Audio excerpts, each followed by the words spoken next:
Halo guys, balik lagi di ruang fantasi football. Jadi tadi pagi kita udah menyaksikan untuk semifinal, quarter final ya di World Cup 2026 ini.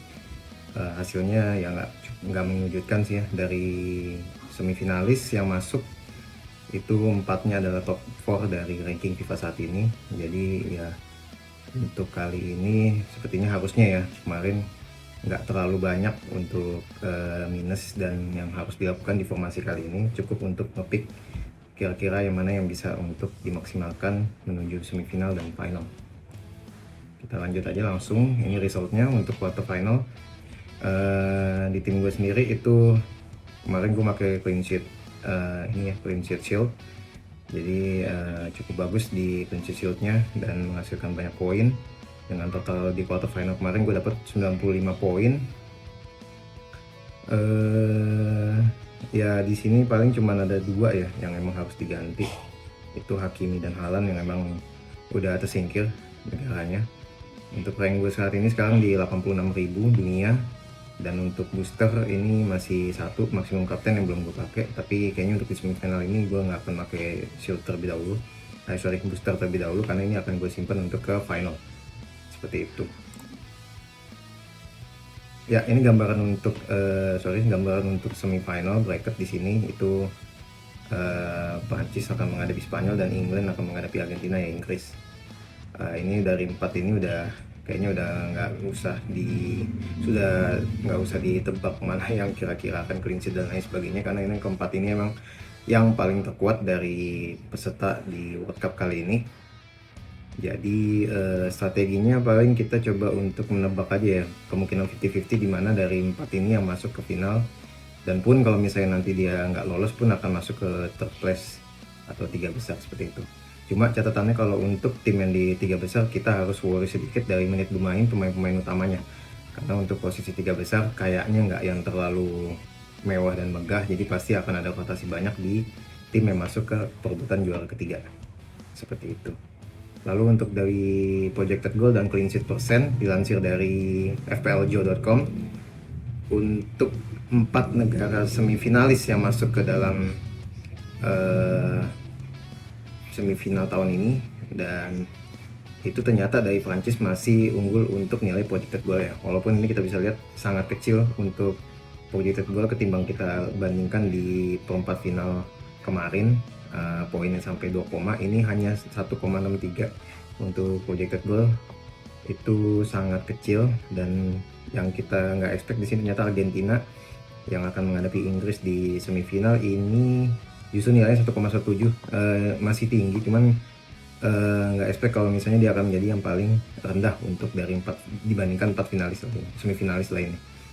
Lalu untuk clean sheet persen, balik lagi nggak diduga-duga ternyata Inggris akan memiliki clean sheet persen yang lebih tinggi dibandingkan dengan Prancis, itu di 32%, yang kita bandingkan Argentina yang memang cukup produktif. Ternyata untuk statistik menyebutkan bahwa Inggris masih tertinggi untuk clean sheet persennya seperti itu.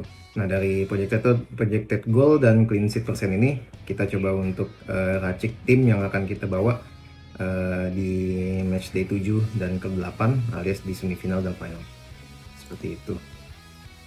Lalu untuk yang pertama ya, kita lanjut aja ini untuk yang pertama dari goalkeeper clean sheet persen. Tadi udah dilihat ya, untuk match pertama antara Prancis dan Spanyol itu dari segi persennya hanya 27% Prancis dan Spanyol 20%, dan in betweennya di antara tiganya ini kemungkinan akan jebol dua-duanya itu adalah di 53% seperti itu. Jadi nggak terlalu jauh bedanya. Kalau gue pikir sih mending kita lihat dari goalkeeper ini adalah yang paling memungkinkan untuk masuk ke dalam final seperti itu. Dan memang tetap untuk mainan alias Prancis ini jadi yang favorit untuk clean sheet dibandingkan Spanyol, karena kemarin juga Spanyol ternyata udah jebol ya, jadi udah nggak ada catatan clean sheet 100% di World Cup kali ini. Jadi dari situ kita lihat kayaknya mainan lebih cenderung untuk bisa mendapatkan goalkeeper persen clean sheet seperti itu. Lalu untuk match kedua ini Inggris versus Argentina dari Pickford dan Martinez. Ternyata dari Pickford Persentasenya lumayan ya, lumayan lebih tinggi, 32 banding 25%. Kita tahu juga kemarin tadi pagi waktu lawan Norwegia cukup solid pertahanan Inggris.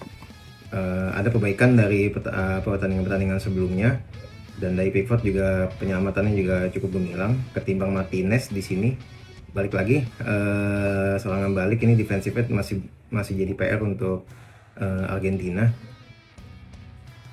Ini yang harus diperbaiki, tapi untuk Martinez sendiri tetap kita perlu untuk pertimbangkan, mengingat Argentina juga masih salah satu favorit untuk masuk ke dalam final dan menjadi juara di World Cup tahun ini. Seperti itu. Dari 4 ini mungkin nanti akan gue share. Kalau dari gue sendiri sih lebih cenderung, karena memang saat ini gue masih megang Unai Simon dan Martinez ya di squad gue, jadi gue gak akan melakukan free transfer untuk skipper, kecuali nanti mungkin akan ada pertimbangan lain.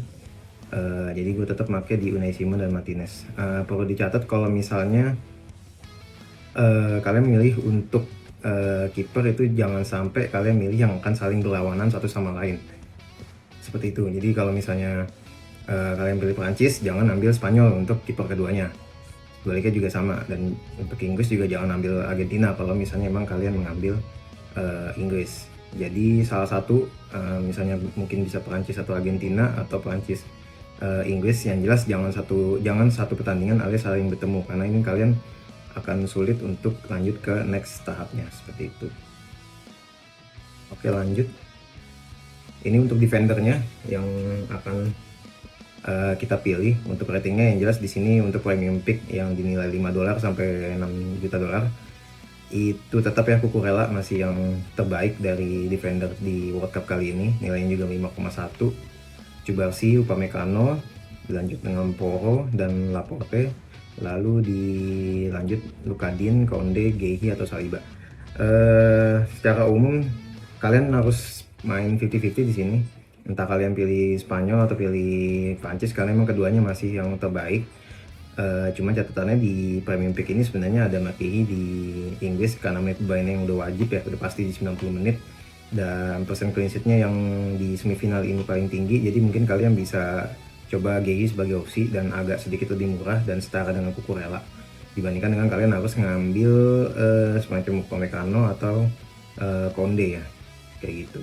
Untuk Saliba sendiri agak kurang, walaupun dia cukup solid di belakang, tapi dia nggak punya nggak punya kemampuan untuk distribusi bola dan attacking threat. Jadi kayaknya bisa diabaikan. Kalian mungkin fokus ke Cucurella, dan boleh ditambahkan dengan 2-3 gabungan antara dari pemain Spanyol dan pemain Prancis, seperti itu. Kalau Diego sendiri sih untuk premium pick kayaknya cukup satu aja yang di pick.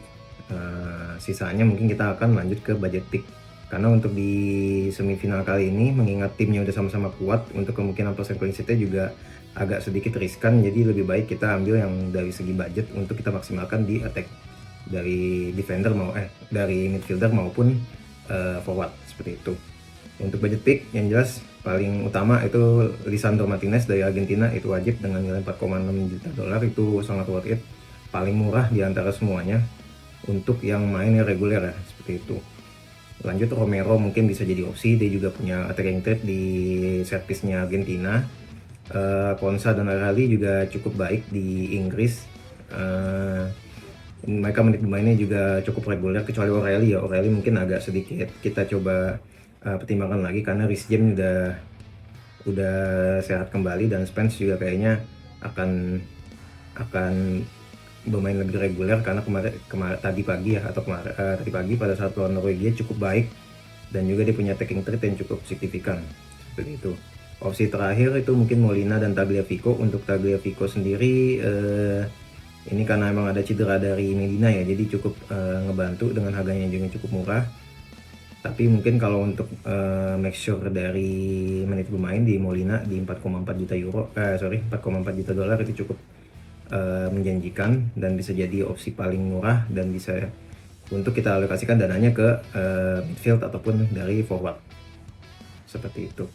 Kalau dari gue sendiri mungkin gue menyarankan dari premium pick gue akan ambil di Cucurella, dan nanti kita campur lagi dengan budget pick seperti Lisandro dan lain sebagainya kayak gitu. Lalu untuk midfield rating ya, ini premium picknya di 8 juta dolar sampai 10 juta dolar itu di luar, bukan luar dugaan sih ya, tapi memang ada perubahan signifikan, yaitu Bellingham yang ternyata punya attacking rate yang cukup tinggi dari quarter final dan 16 besar kemarin dengan nilai yang cuma 8. Dia melakukan brace lawan Meksiko dan juga lawan Norwegia kemarin tadi. Jadi ini opsi yang paling utama untuk Bellingham. Lalu untuk Olise di 9,5 ini cukup mahal, tapi balik lagi Olise dan Dembele ini attacking rate sangat tinggi untuk Prancis, penopang utama Mbappe, dan mungkin bisa jadi lumbung poin untuk asisnya seperti itu. Dan Dembele juga walaupun nilainya cukup mahal di 10 juta euro, sangat mahal ya, itu kemarin juga dia udah golin lagi, jadi masih cukup worth it dan sepertinya harus di pick ya untuk masih makan attacking trade di tim kita. Untuk Barcola lagi-lagi dia kena rotasi dari Due, jadi kayaknya harus dihindari untuk Barcola. Mending kita alihkan ke pemain Spanyol atau mungkin ke pemain Inggris ya, seperti itu, atau juga bisa Argentina, tapi mungkin akan masuknya ke budget pick kayak gitu. Untuk Saka lagi-lagi dia dicadangkan, Tuchel lebih milih Madueke ketimbang Saka, tapi pas dia main juga ini attacking rate cukup tinggi. Mungkin kalau misalnya nanti di next semifinal ini dia akan jadi starter, ini akan cukup membahayakan ya, apalagi dia di kanan ini punya dua target man, Bellingham dan Harry Kane, itu kemungkinan dia untuk menciptakan assist juga cukup tinggi. Untuk Lamine Yamal lagi-lagi walaupun Spanyol cukup baik dari penyerangan, tapi untuk performa di Lamine Yamal ini dari segi assist dan golnya ini kurang ya, dengan harga yang 10 juta euro itu 10 juta dolar ini sangat mahal, jadi bisa dipertimbangkan untuk diganti ke pemain lain. Nah, ini lanjut ke budget pick. Ini yang paling favorit ya, karena cukup banyak budget pick yang ternyata performanya cukup baik di quarter final kemarin. Jadi bisa jadi opsi yang lebih realistis, apalagi kita ingin memaksimalkan dari budget yang ada seperti itu. Untuk McAllister ini yang pertama, karena tadi juga dia udah golin juga, dan rupanya dia untuk distribusi bola dari Argentina cukup dipegang tinggi oleh McAllister sebelum ke Messi ataupun ke Lautaro maupun Julian Alvarez ya, seperti itu. Dengan nilai 6,6 juta dolar itu sangat worth it karena cukup murah. Kalian bisa ambil lagi di pemain yang nilainya tinggi lainnya. Untuk Baena, walaupun tadi main hanya 55 menit, kita mungkin coba cek lagi untuk performanya dia, atau mungkin kemungkinan dia bermain di semifinal, jadi mungkin agak riskan juga ini untuk Baena. Untuk Anthony Gordon di 7 juta euro Inggris, seperti Saka di kanan tadi, dia juga cukup punya attacking rate yang tinggi, punya assist juga yang cukup tinggi, jadi ini bisa jadi opsi yang agak sedikit mahal ketimbang McAllister ya. Untuk Olmo itu kemarin juga menciptakan assist ya, dan sebenarnya dia juga punya attacking rate dan probabilitas untuk mencetak golnya lebih tinggi, karena memang Spanyol ini nggak menumpu kepada striker tunggal, jadi second lining dari Spanyol ini cukup membahayakan ya, dan gol pun juga bisa kita di second lining memanfaatkan dari cutback dari sayap-sayap Spanyol seperti Baena maupun Lamine Yamal. Untuk Enzo Fernandez di sini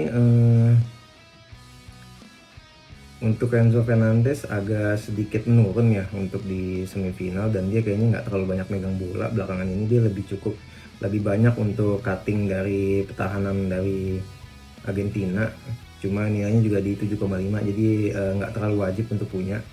Lalu untuk Elliot Anderson di 6,5, lagi-lagi opsi Inggris ini banyak banget yang budget pick, jadi bisa dimanfaatkan.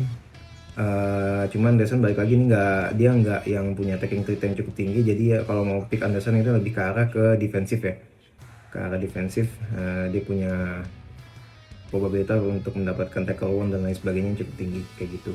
Untuk Fabian Ruiz seperti Olmo dengan nilai 6,8 malah lebih baik ya opsinya, tapi perlu dicek lagi untuk rotasi pemain, karena Spanyol juga emang cukup sering merotasi pemain tengahnya.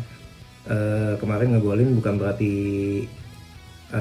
dia langsung jadi favorit ya, karena emang dari dari cetak golnya Fabian Ruiz sendiri itu sebenarnya target utamanya tadi di Dani Olmo kayak gitu, tapi ini nilai 0,8 juta dolar kayaknya bisa dipertimbangkan ya untuk opsi murah kayak gitu. Lanjut De Paul dan Due. Untuk Due karena udah starting lagi, sama seperti Bakola juga, tapi ya dia punya riskannya dari menit bermain, jadi agak nggak bisa agak jadi cadangan dan nggak perlu dipertimbangkan lebih. Untuk De Paul juga sama, karena dia ternyata udah mulai dicadangkan dan nggak jadi opsi utama di Argentina seperti itu. Sebelumnya kita lanjut aja ke forward. Nah ini kemarin kita udah kebingungan di 4 forward yang cukup perform ya dan menjadi top scorer di World Cup kali ini. Haaland akhirnya kita bisa take out dari dilema kita di 4 forward terbaik di World Cup ini, dan kita mungkin akan masukkan Oyarzabal di opsi saat ini kayak gitu. Untuk Mbappe dan Messi kayaknya udah nggak perlu kita bahas lagi, kemarin di quarter final udah gue bahas gimana trade-nya mereka, jadi cukup wajib kita pastikan Mbappe dan Messi untuk masuk ke dalam squad kita. Paling di sini balik lagi Harry Kane akan menjadi dilema kita dan Oyarzabal. Untuk perbandingannya sebenarnya Oyarzabal ini hanya satu ya, dia punya harga yang sangat murah, itu dia cuma sekitar 8 juta dolar ketimbang Harry Kane yang punya nilai 10,5. Tapi kita harus perhatikan dari segi permainan Spanyol itu dia nggak menargetkan Oyarzabal sebagai target man tunggal kayak gitu. Dia lebih banyak mainnya dari second lining, build up dari kiri kanan, dari sayap. Jadi nggak pasti Oyarzabal yang akan dapat, tapi kemungkinan besar juga dia bisa mencetak gol seperti itu. Apalagi lawannya Perancis dengan back yang lebih solid, kita perlu perhatikan ya Oyarzabal untuk performanya seperti apa. Lalu untuk Harry Kane ini menit bermainnya yang udah pasti ya, dia hampir selalu bermainnya 90 menit bahkan 120 menit kalau masuk extra time. Dan dia juga punya bonus itu adalah free kick dan penalty taker. Tapi free kick ini kita coba cek lagi, kalau misalnya Inggris biasanya dia kalau Reece James main dia lebih cenderung untuk free kick dipegang oleh Reece James, tapi kalau untuk penalti udah pasti itu Harry Kane. Dia juga punya penalty taker yang baik ya ketimbang Messi yang udah 2 kali miss di penalti. Jadi sebenarnya Harry Kane ini opsi premium, tapi juga yang paling solid untuk kepastian bermainnya dan juga untuk target man-nya. Walaupun ada Bellingham, tapi dia juga sebagai target man kedua itu yang utama itu wajib kita pertimbangkan seperti itu. Itu udah kita bahas. Jadi untuk goalkeeper, defender, midfield, dan juga forward alias striker. Lanjut kita kirim untuk final draftnya. Ya ini dia final draftnya. Jadi karena ada 5 free transfer di semifinal kali ini, tadi udah gue sebut gue nggak ganti kiper, nggak mau buang free transfer ke kiper, jadi Unai Simon dan Emi Martinez tetap gue jadikan ke dalam squad. Tapi mungkin ya Unai Simon gitu bisa kita ganti ke tadi Mike Maignan yang kemungkinan lolosnya lebih tinggi saat ini ya kayak gitu, walaupun Prancis dan Spanyol sama-sama jadi unggulan utama. Tapi untuk sementara gue nggak ngotak-ngatik dari segi kiper, dan gue lebih banyak mengganti ke striker dan juga midfield ya. Tapi kita ke back dulu. Untuk back karena emang kemarin Hakimi udah keluar dan gue juga ngeluarin Cubarsi, karena kemarin itu kan gue fokusnya di clean sheet ya, jadi defender gue jadikan premium. Cuma kalau kali ini gue turunkan budget gue untuk defender, jadi gue cuma masukin Spence dan Molina untuk backup di belakang. Untuk O'Reilly, Cucurella, dan Martinez masih jadi tumpuan utama gue. Lalu untuk midfieldnya ini Baena, Olise, dan Dembele yang gue masukin untuk gantiin Barcola. Walaupun nilainya jadi ini dia pengorbanannya 2 juta dolar, itu yang bikin gue harus nurunin derajat dari backnya kayak gitu. Sisanya sama. Lalu ini dia untuk penggantinya di Haaland, gue ganti ke Harry Kane aja. Kenapa? Karena emang gue pilih untuk yang lebih solid dan lebih safe ya untuk kemungkinan mencetak golnya. Harry Kane juga emang cuma walaupun saat ini belakangan ini Bellingham yang lebih naik, tapi bukan berarti Harry Kane sama sekali nggak kerja ataupun nggak punya ancaman ya pada saat pertandingan melawan Norwegia. Jadi dengan tambahan 0,5 sama dengan Haaland, sama-sama 10,5 juta dolar, itu worth it untuk dimasukkan ke Harry Kane kayak gitu. Ini lah si final draftnya. Jadi nanti kalau misalnya untuk menuju ke final, kalian nggak perlu khawatir karena perebutan juara 3 kan juga pasti akan main. Cuma memang kita cek lagi untuk kemungkinan besar skuad utama dimainkan di perebutan juara 3 karena nggak akan ngotot itu untuk mereka main di final kayak gitu. Ini gue jadi punya 5 Argentina, 3 Spanyol, 4 Inggris, dan 3 Perancis ya kayak gitu. Sebenarnya Argentina karena emang lebih murah aja ya. Kalau misalnya kita ke arah Perancis, banyakin Perancis itu budgetnya jadi banyak yang berkurang dan banyak yang kita korbanin kayak gitu. Cuma nanti kita coba cek lagi apakah bisa kita tambahin satu seenggaknya pemain Perancis, karena emang yang gue pakai baru 1, 2, 3, sama 4 free transfer dari 5 free transfer yang disediakan di semifinal ini. Oke, itu aja video dari gue. Harapannya mungkin kedepannya kita bisa lebih sering lagi ya untuk buat kontennya, dan pastinya selanjutnya kita akan bertemu lagi di final dan perebutan juara 3 alias match day ke-8. Jangan lupa di like dan subscribe untuk mendukung channel ini. Gue ingetin lagi kalau misalnya channel ini akan terus jalan nanti pada saat FPL dan juga UCL Fantasi juga dimulai kayak gitu. Itu aja dari gue. Thanks for watching.